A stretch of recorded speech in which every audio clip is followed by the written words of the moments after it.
Knowing the WWF in 1995, this is an orgy of desperation waiting to happen. What are the odds that they had Pamela Anderson's dressing room be so close to the limo so that she can have a quick escape on the very case the wrestlers turn into perverts? The wrestlers are actually surprised and upset that Pamela Anderson quickly went into her dressing room instead of doing whatever creepy ideas they had in mind. Indeed, welcome! This is the first time in a while that I looked at the opening graphics of the 90s pay-per-views, and my god, you gotta admit how awesome it looks to see the spinning WWF logo with the lasers. A lot of it tops today's graphics. Going for a Burger King chat. No, what? Jerry Lawler had the best expression of Vince McMahon throwing in Burger King champion just to mess with him. Love that. Double J, Jarrett. Ah yes, the 1990s, where the commentators and the ring announcer are both trying to say something at the same time to my utter annoyance. Glad they wait their turns these days. Oh yeah. Look at The other annoying thing about the 1990s, ringing the bell before the wrestlers are even ready to go out and without the consent of the referee, who is supposed to be the one who calls for it. I know that the referee is holding up the Intercontinental Championship to show the audience that it's on the line, but the bell has already rung. What's stopping Razor Ramon and Jeff Jarrett from going after each other here? Come on, Rhodey, get in there. The annoying ass-kissing commentary of Jerry the King Lawler. Jeff Jarrett. Jeff Jarrett hits one single move on Razor Ramon and figures now is the time to turn his back and start his taunt. Hooking the elbow. This sequence of Jeff Jarrett flipping Razor Ramon forward and strutting afterward goes on for quite some time. Big Daddy Cool against the Hitman Bret Hart. I guess even Vince McMahon got bored of this match considering it's been Jeff Jarrett hitting a move and repeating for the first 5 minutes. What? Come on. What is the referee counting for? It may be a sin, but it's not exactly illegal for Jeff to be drinking water in the ring. Nor is it illegal for the roadie to be encouraging Jeff either. So what's the counting supposed to be for? Take me to Razor Ramon. Hit him. Cover it. How is Jeff supposed to pin Razor when Razor is getting back to his feet? Jerry Lawler must be watching a 5-second time delay on his monitor. This referee must be bored of the match since he started giving a fast count in favor of Razor Ramon. Will you stop counting so fast, you idiot? Pamela Anderson is not going to bang you if you get this matchup over with. Coming off the rope and a back body. No, next breaker. The slight hesitation from Jeff Jarrett, who probably thought that he was going to be clotheslined, then realized he was supposed to hit a swing and neck breaker. The cover. What? The foot's on the rope. He's got it alone. It literally took 3 entire pinfall attempts before the referee realized Jeff had his feet on the ropes, and if he didn't notice the first 2 times, how did he realize it the 3rd time? Also, with the way Razor Ramon easily kicked out of the pinfalls, he just exposed the fact that putting your feet on the ropes does absolutely nothing to keep your opponents down. Also, Razor kicked out of the first 2 pinfalls, but then stayed down for the 3rd. One would think his mindset would be on the referee continuing to count his shoulders, either that or he got tired. And Jeff was doing nothing to keep his weight on him since he's more in the air than he is on Razor's chest. Razor Ramon is addicted to Jeff Jarrett's. He's got him disqualified for that. Jerry Lawler has been kissing Jeff's ass the entire match and demands that Razor be disqualified, which would mean that Razor keeps the Intercontinental Championship. So, does he want Jeff to win the title or not? The roadie causes Razor to get counted out, and I'm honestly surprised that Jeff accused Razor of cowardice instead of going after Roadie for costing him the match. Also, since Jeff is the challenger for the title and wants to win, why didn't he rush out of the ring to grab Razor and put him back in the ring? Instead, he just stands there looking like an idiot while he willingly allows his title opportunity to get counted out. I came here to take the Intercontinental title. Then why didn't you prevent the countout from happening, you fucking idiot? Jesus, were wrestlers in the mid-90s this stupid? Schoolboy attempt failed. Boy, this is making me facepalm a lot, and I thought wrestlers no sold in the present day. Jeff is back up on his feet literally 2 seconds after being thrown over the top rope and crash landing on the ground like it was nothing. Very easily make a judgment call here. He could make a judgment call, or the referee could count Razor's shoulder since they are down on the mat. I like that idea better. Oh, wait a minute. Much as the match had so many sins and questionable moments, I admired the ending. Razor Ramon ensured that he sold the injured leg, causing him to fail to hit the Razor's edge and get pinned. That was a great ending. I think he was just going to pick up his glasses. Fuck you. I'm standing by waiting for our new champion. He's not here yet. That might be because he just started walking toward the curtain to head backstage. Give him a minute or 2. This entire sequence of Todd Pettengill being a complete pervert toward Pamela Anderson. Matter of fact, WWF has been promoting so much of this throughout the night and it's annoying. Here are 10 sins, honestly. I ain't got time for interviews. If you don't have time for interviews, then what are you doing at the interview section of the arena? Jeff Jarrett is a dumbass. No one will rest in peace until you've paid all your taxes. Death and taxes are the 2 things in life that are impossible to avoid, but according to Herman R. Shyster, death can actually be avoided if you don't pay your taxes. Does that mean we've been secretly immortal this whole time? Plot twist! Yes, indeed, that's what it's all about. An Undertaker's shirt is what this match is all about? We're only 30 minutes into this pay-per-view and I have so many questions. The bell has rung. The match has begun. I know that rhymes. Shut the fuck up. But first, we must get a closer look at Paul Bearer's urn, which seems to get bigger and bigger with every appearance. Oh, and Irwin is busy chilling on the apron. A ghost of a chance, I might say. Oh god, please don't tell me you have to go through ghost and dead puns throughout this match. I'm literally dying over here. Fuck! 2 goddamn minutes of this shit! Undertaker cutting. Pretty much this entire match is Irwin R. Shyster walking around the ring, the Druids making their entrance, and yada yada yada. Just FYI, a calm down match doesn't mean put us to sleep. Irwin R. Shyster actually believes that going after Paul Bearer in front of The Undertaker is a good idea. All tied up. Ha, I get it, because Irwin has a tie on, and The Undertaker is hanging on to it. Wasn't death puns, but it is a pun. The Undertaker normally would strike his opponents instantly once he gets a hold of them, yet when he grabs Ted DiBiase, he just stands there waiting for Irwin to do something. Not gonna lie, Vince McMahon's reaction to The Undertaker sitting up was awesome, all confident that Irwin will take advantage of being shut up immediately. And then, whoa. What? The Druids back in. Got a post-match assault on our hands, and it seems like the production crew backstage isn't paying attention since Undertaker's music and lights are still on. Arm hijacking. The camera crew probably were thankful that King Kong Bundy's missed avalanche splash wasn't caught on camera, then realized it was shown on the screen, in time for sinners like myself to notice. Good night. Bret the Hitman Hart had the best way of dismissing the interviewer, not looking at him, giving a wave, and a calm yet irritated good night. Another's enough.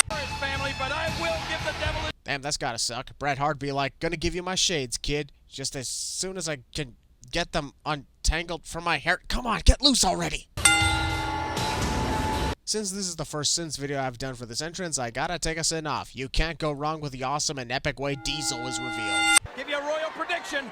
Go ahead. Jerry Lawler offers his royal prediction on the WWF title match involving Diesel and Bret Hart, but then goes on to say nothing, even when Vince asks him what it is. Was that intended to be a troll, or did Jerry sense ahead of time the mysterious sin weapon? What? Is that It literally takes the timekeeper 10 seconds before he rings the bell after the referee signaled it. We went from the first 2 matches starting immediately without the referee signal, and now we have a match where the bell was ignored when the referee signaled it. over the top to the... Those fans to the right were probably like, oh no, Bret got thrown out of the ring. Quick, now's your chance to get him to give you a high five. Hurry up, window's closing. And if Bret has the same success as Double J... Yeah, I highly doubt Bret Hart wants to get Diesel intentionally counted out, then get him back in the ring to restart the match. Just like in the opening match, this referee also doesn't realize that Diesel's shoulders are on the mat, which means he must count the pinfall. Do your job, man. And hanging on. Look at this. Hart is hanging on to the hold. He will not let... Is setting up the sharp... I just might have to throw in 5 cents for this referee being an absolute dumbass. He starts the 5 count, then stops at 2 to yell at Bret for not releasing the figure 4 leg lock, and then he restarts the count, stops at 2 again, and restarts the count a second time. And the match is going to end finally. Wait, what? This match isn't over, Vince. Bret released the hold, which continues the match, even though, yeah, Bret should have been disqualified like 2 to 3 times already. Bret Hart's left shoulder is off the canvas throughout this entire pinfall, and the referee ignores it. First, he restarts disqualification counts, and now ignores when shoulders are up. Whatever the fuck that was supposed to be. That clearly looked like Bret Hart threw himself out of the ring on his own accord compared to Diesel pushing him out. Bret Hart spends the better part of 90 seconds tying Diesel's legs together, all just for the referee to untie Diesel and prevent Bret from doing anything. Probably not, since Diesel keeps doing his signature taunt, allowing Bret time to recover from the onslaught. Shawn Michaels rushes the ring in full view of the referee's eyes, and for whatever stupid reason, the referee doesn't ring the bell for the disqualification. Insulting our intelligence is worth 50 cents. This match must continue. Someone interfered in the match and ambushed the WWF champion, injuring his leg even further, and according to the laws of the match, it should be over via disqualification. But sure, the match must continue because... reasons. Even though the dumbass referee won't do shit about it, was Bret Hart seriously thinking that attacking Diesel with a chair and intentionally costing his own title opportunity was a good idea? The referee not doing anything is one thing, but that one decision made everything leading up to this match meaningless. First, we had Shawn Michaels interfere, Bret using a chair, and now Owen Hart interfering, all in front of the referee's eyes, and yet it still continues? When was this match changed to a no disqualification match? This is deserving of another 100 sins. The referee gets knocked over at the crucial point of the... Okay, let's be honest. There were like 5 to 10 moments beyond crucial where the match should have ended, and now I don't even understand anything going on. A draw! Oh, now the referee realized he was being an idiot? It took a disqualification count, an illegal chair shot, 2 interferences from 2 wrestlers, and an entire roster interference before the match was declared a draw. If the referee was thinking about keeping the match going for those previous instances, he should be thinking that now. Another 100 sins. We're just like the San Diego Chargers. You suck? Nearly 2 minutes of Jerry Lawler drawn on the camera to make it seem like he's there with Pamela Anderson. He even erases it and starts over to my utter annoyance. And he's upset many a stomach every time I look at him. Ha ha, fuck you. And I got this weird feeling I'm going to be saying more to that as the night progresses. Native American Tatanka. Vince McMahon has to literally say Native American Tatanka to confirm to the audience that he is native. While I'd recognize it by the looks, the rest would recognize by the outfit. And Bob Holly. The body slam by Bob Holly looks less impressive when you notice that Tatanka literally jumped and turned in the air by himself. And here he comes now. It's hilarious how Bam Bam Bigelow thought that Bob Holly wouldn't counter and then ended up slamming himself face first into the canvas. I'll remove his in for the comedy. The beast from the east. The 1-2-3 kid reacted too late from Bam Bam's punch. Come on, I've already had a tough night with the first 3 matches. I'd like some great quality tag team wrestling, please. Ask and I shall receive. The height that the 1-2-3 kid went sailing in the air shocked me more than his Hurricane Rana counter. Jesus, that is worth 3 sins removed. Tactics of Tatanka. While trying to strike Tatanka, the 1-2-3 kid ends up having a hugging contest with the referee instead. If that even makes any sense, which probably doesn't, but I'll allow it. In the cover. 2 in the kill. The 1-2-3 kid was already in the ring before the referee started counting and somehow wasn't able to break up the pinfall until the literal last second, which in turn caused him to accidentally hit his own partner. Doesn't seem like a good night for these guys. Since the 1-2-3 kid and Bob Holly collided into each other, I guess it's only fair that Tatanka and Bam Bam Bigelow do the same thing. Now we're back to square one. At the Royal Rumble here. The 1-2-3 kid is a complete dumbass. All Tatanka did was yell at him from the other side of the ring, and 1-2-3 figured this was the perfect opportunity to ignore his partner wanting to tag out. I'm starting to think that Ted DiBiase paid him off for this. He thinks he's tagging his partner. I can understand if Bob didn't see that Tatanka was in the corner he was crawling to, but how did he not see Ted DiBiase and put 2 and 2 together? I guess 1-2-3 kid isn't the only idiot in this match. Bam Bam heads to the top rope to hit a moonsault, and Tatanka figures this is the perfect opportunity to stand in the way and look down at 1-2-3 kid for some reason. Who would have thought that being mad about losing a chance at becoming a tag team champion would be enough for Bam Bam Bigelow to be granted the main event of WrestleMania? Granted, it was one of the worst of all time, but still. Previously on last year's Royal Rumble. She'll be accompanying me tonight. Jerry Lawler and his annoying boasts about accompanying Pamela Anderson on a date to wherever. Over the top. Over the top. Vince McMahon could either be cheerleading the British Bulldog or he's yelling at him for simply keeping Shawn Michaels in the air instead of using the chance to toss him out. Why did Davey Boy Smith just stand there and let Shawn flip backward into the ring? His second chance to eliminate him was right there. Every 60 seconds. Big reason why this match seems fast and not that entertaining is because it's exactly that. With every entrant entering in 1-minute intervals, the final wrestler will enter at the 28-minute mark, and this match is less than 40 minutes long too. Also, because of how fast each entrant appears, it makes it less impressive that Shawn Michaels surpassed the entire competition in comparison to the traditional 90-second to 2-minute intervals. Not to be thrown over the top rope. Thank you, Vince. That'll do. And if anyone can take out the trash. Duke Draws has barely made it into the ring before we went straight for the garbage puns. In a way, I'm kinda glad the wrestlers enter every 60 seconds now. This'll be over soon. Meanwhile, on this far side of the arena, you can see the epic battle of the 2 men who had different colored cotton candy sticks ready to fight to the death. He had the man up in the air. Why didn't he throw him over the top rope? Jerry Lawler, annoying as he's been throughout this pay-per-view event, would be great at CinemaSins 2 expansion. Who would you choose? I'll tell you later. In other words, you don't have any prediction. Michaels is out. I know that the Royal Rumble has only been around for less than 10 years by this point, but even Jerry Lawler should know that both feet have to hit the floor to get eliminated, not just a simple throw over the top rope.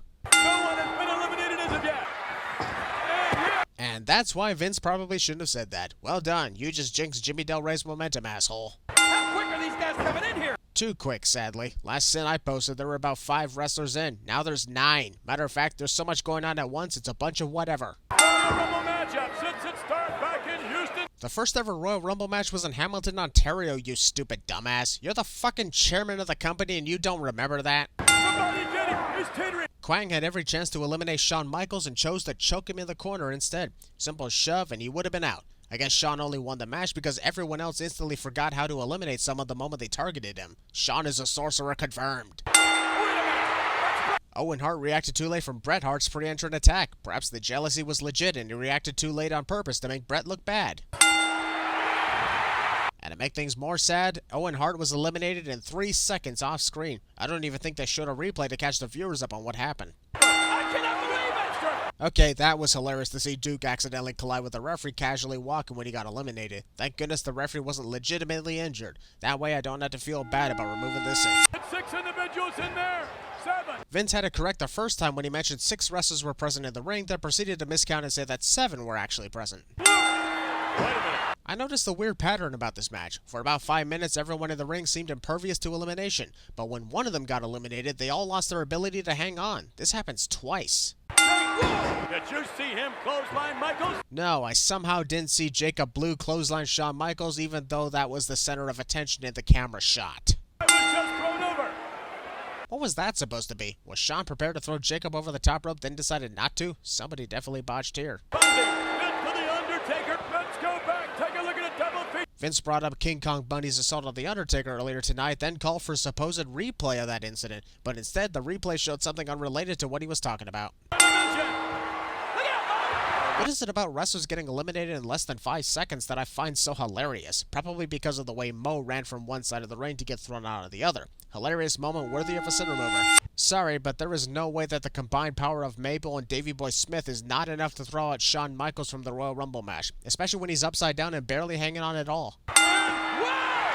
Gotta admire the strength of Lex Luger as he eliminated Mabel from the Royal Rumble match. Here's another sin-off. Lex Luger threw out the big Mabel like it was nothing, yet he has a lot of trouble powering Shawn Michaels. It's sorcery, guys. Hurry up, get him out and you can take a rest, Shawn. Well, not really. If Shawn throws out Aldo Montoya, then he's got to deal with the other competitors in the ring. It's not like he's the only one left in the ring yet. Oh yeah, Pamela Anderson is at ringside. Is it bad that I completely forgot that she was part of the show? The moment I see an entire tag team enter the Royal Rumble match one after the other, that's the moment I know the completely random draw is bullshit. Might as well just add Bret Hart to the match if he's going to keep interfering over and over again. Rolling my eyes at this point. Miraculously, Shawn Michaels is still in there. Not really miraculous, given how nobody seems to know how to properly eliminate someone every time they target him, but go ahead with what you were saying. Won't lie, I nearly died laughing at the way Lex Luger was bouncing Mantar on the rope before he finally eliminated him. Boing, boing, boing, out you go. Crush is going to go to WrestleMania. By saying that Crush was going to win this match and go to WrestleMania, I guess you could say Vince McMahon crushed his momentum. Yeah? Get it? Because his name is... Fuck you, that was funny. Never again will 2 men go out at the same time. I'll come back to check on you and both your quad muscles in 10 years, Vince. Lex Luger is a complete idiot. Dick Murdoch was actually in a vulnerable position while trying to eliminate Shawn Michaels, so Lex chose to break it up instead of throwing both men out. WWF and Luger. Heel wrestler tries to make a deal with another wrestler to team up on their rival cliche. We already know that betrayal was inevitable. Definitely was a moment that gave me chills. Even if it was such a short Royal Rumble match, the fact that the first 2 who started the match were the last 2 standing is amazing. Michaels has been eliminated. Premature declaration of victory. Even from this camera angle, it's pretty obvious that Shawn is still in the match. Those who got eliminated wouldn't be hanging onto the ropes for dear life. Once they knew they were out, they'd let go of the ropes. Why are we playing British Bulldog's theme when it's pretty obvious that the match is still going on? The bell hasn't rung yet.